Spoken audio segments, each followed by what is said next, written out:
guys, welcome back to my channel. Today I want to talk about some of my best and worst luxury purchases. And I want to end this video on a good note, so let's go with my worst purchases. I knew I had to mention this item as my #1 worst purchase when I thought of doing this video, and it is this Chanel card holder. So this one isn't like the typical card holder with like card slots like the other one that I have. It opens up, and as you can see, it has like these key rings. This is a very classic item, black Chanel with the Bordeaux inside. There are 4 key rings here for your keys, and also this for additional keys. And at the back, there's also another slot so you can put in cash, card. This is a worst purchase because I bought this almost a year ago. I bought this last year when I bought that vanity bag, and I've never used it. I know it sounds so horrible, but I tried to use it, but it just doesn't fit my lifestyle. I don't know if you guys remember, but I have used this for many years. I think like 5 or 7 years, something crazy like that. I mean, you can see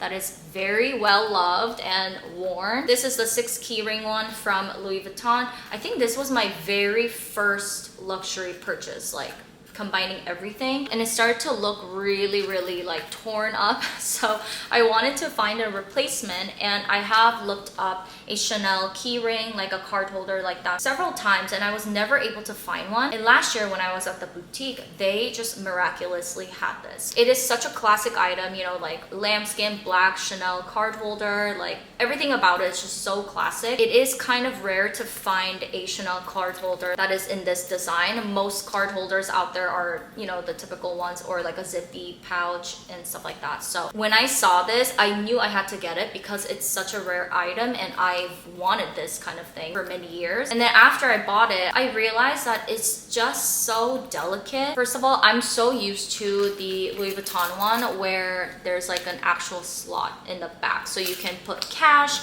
receipts, cards, and that was like the best thing about it. And then this, turns out it's not even a slot, it's just a flap, so I can't put anything in the back. So technically the only place I can like put my card or ID is in the back. And then inside here, the fact that it's lambskin kind of discourages me from using this item, especially with sharp objects like keys inside. My car key's way too bulky for this, so it won't even close. And then my current apartment doesn't actually have any keys. Like the only key you have is like a mailbox key, so I technically don't even need this. And I always carry around at least 2 cards, like my ID and 1 credit card, and if I put both of them in, it just stretches out the leather too much, and it's not hidden because it's just like on the back. So I really wish this flap wasn't actually a flap. I wish this was a pouch. So for almost a year now, it's been collecting dust in my closet, which I really feel bad about. And this was kind of pricey too because it's not like a typical card holder. So yeah, I'm just waiting for the right time to come where I can actually use this. I really do feel like it was that scarcity mindset that drove me to buy this, because when I saw this at the boutique, I was like,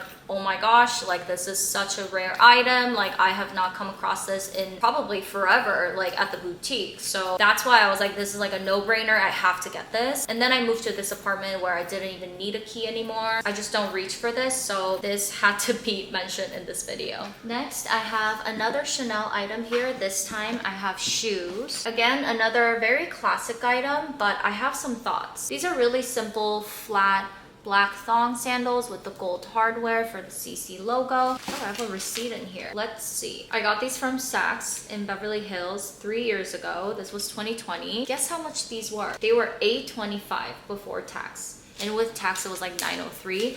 I feel like these go for over $1,000 now, right? It's so funny because I feel like other people like these sandals more than I do. Every time I wear these, I get compliments on them. I think it's because they're such classic items. I mean, you really can't go wrong with a black Chanel sandal with, you know, like a gold CC hardware. In terms of the comfort and quality, like they're very well made. I mean, yeah, you can see the leather wrinkling and stuff, but even after wearing these for a while and walking around the city, like I'm totally fine. They're very comfortable. But the thing that bothers me the most is how big the logo is. It is massive. I initially wanted one that was just like this with a tiny little CC logo, like the ones on wallet on chain, you know, those tiny logos. And I've mentioned this a couple times, but when I bought these, I was really not in a good place in life. I was going through some personal stuff and it was just like dark times, you know? And at the time I was looking for some kind of Chanel sandals for the summertime, so I really wanted something from Chanel. In a way, I kind of settled, and that was like my biggest lesson after that day and after this purchase. Don't ever settle when it comes to luxury purchases, especially. Like, do not settle, because for me personally, like if I settle, I always think of that thought process I had when I bought like a certain item, and I always know like what I could have improved on in a way. And the fact that I settled means that I'm not 100% like totally in love with them. So whatever's not making it 100% will always bother me and kind of discourage me from reaching for them. I've been wearing them every summer, but not all the time. I probably reach for them like a handful of times every summer. And the only reason why I still wear them is because I don't really have another like black sandal, and most of my jewelry is gold hardware. So in the summertime when I wear like a simple black dress, these shoes are like the perfect match. But also number two, I hate the way my feet look in these. Just seeing my toes like out in the open like this like kind of makes me uncomfortable, and I don't really like the look of flip-flops anymore, even though I feel like the new Chanel flip-flops on the runway are going to be huge next summer. I just don't like the way they look. I feel like they make you look a little lazy, and I don't know, it's just not my personal preference. So these I am not totally in love with. And then my last worst purchase is also another pair of shoes, and yes, these are the Manolo Blahnik Hangisi. I think I mentioned it in my no buy list. I have the infamous, I guess, blue satin Hangisi. As you can see, they are so gorgeous. They're so gorgeous, and I only wore them once. Still to this day, just once. I mean, they are in perfect condition, and no, I have no intention of selling them whatsoever. These are kind of like a collector's item, but as I've mentioned in my no buy list, oh, I see a little tug. I don't know if my camera will pick that up, but there's like a little line. These are beautiful shoes, there's no doubt about it. I mean, like even just holding them up like makes me so happy. I really want to collect these in like every single color, but I might have to hold off on that. To be honest, there's nothing wrong with the shoes. Like, they are so comfortable, and I actually have them in 85. I think they're not like the highest height because I don't really wear like the highest heels. Like, it just doesn't really fit my lifestyle and my back. So 85 really is like the most optimal like height for me. 105 sometimes like on Louboutins, because they just don't really make a lot of like shorter heels. But I think in general, heels do look the best, and they make your legs look the best if they are at least like 10 centimeters. These shoes are just not the most practical shoes for my life. I mean, these are very like special occasion, very nice dinners or some kind of event. Like, you have to be careful, you have to be wearing the right thing and all that stuff, and my lifestyle is just not like that. And because of the satin material, they are such delicate little shoes, which is why you have to wear them in the right occasion. That's why I really never reach for these shoes. They're just literally collecting dust, I mean, inside the box, but still. Luckily, I bought these at a discount, so it doesn't hurt as much. But if I had to like pay full price for these, and also the prices are always going up with these shoes, so if I had to pay full price, I think it would have hurt me a lot more. It still doesn't change the fact that I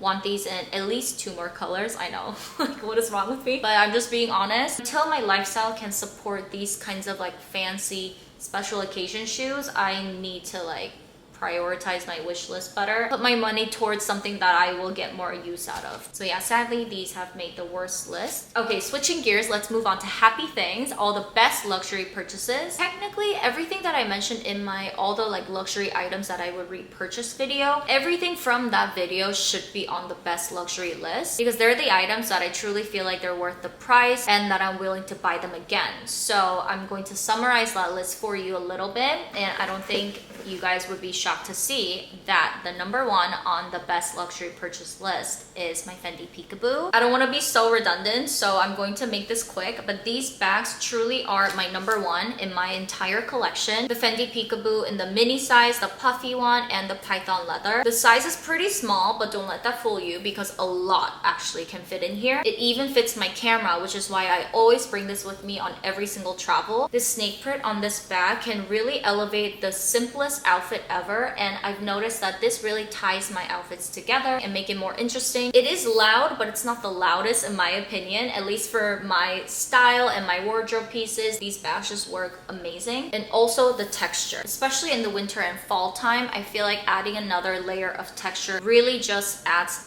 a bit more interest to your outfit. If everything that you're wearing, from your jacket to sweater and boots and everything, are like darker colors and you just look a little one-dimensional, then something like this will really pack a punch. And these bags are truly so versatile. They can be worn casually or a little dressed up to like a nice dinner. So I just love these bags. And for my best shoe purchase, I had to mention these Oran sandals from Hermes. These are the Croc ones in a color I totally forgot. I got these in Milan, Italy. I still feel so lucky to have been able to even get these. These are my third pair of Oran sandals. I feel like I have quite a variety. I have the plain white one, blue shearling, and then now these. When I first wore these, however, I did get blisters. I mean, I did walk around the city for many hours, but also this leather, because it's crocodile, it is pretty stiff, but they are starting to like form into the shape of my feet, which is, you know, amazing. That's how it should be. So I definitely feel like I've broken them in. Never got any blisters after that first time. And in general, I want to recommend the Oran sandals, but maybe in like a neutral color or like a darker shade, because that white one gets so dirty so fast. Maybe it's inevitable with any white shoes. There's a lot of marks on it that I can't even wipe off. It's like kind of weird. And I feel like the white ones especially are way too common. Like I can literally spot them from a mile away. So I really do like these. Because of this stiff leather, I feel like these will last me a lot longer. And then my last item is also from Hermes, and it is the Kelly buckle belt. This belt is so versatile. You can literally wear this with anything because of the strap that's adjustable. So you can wear this around your waist with a blazer, a dress, with jeans. Like you can do so much with this. The only downside is that unlike any other like Hermes belts, you can't flip them. So technically you only get one color. If you get it in like a neutral color that you know will work well with your wardrobe, I think this is such a genius item. I of course had to get the black one with gold hardware, and I also do prefer these over the Constance belt with the big H, because sometimes you just don't want to have so many logos, especially if it's kind of clashing with your other like designer items that you're wearing. So this is such a classic item that you really can't go wrong with. So that was everything that I wanted to share with you guys today. Some of my best and worst luxury purchases. I really hope you guys enjoyed this video. Let me know if you have any questions, and I will see you in my next video.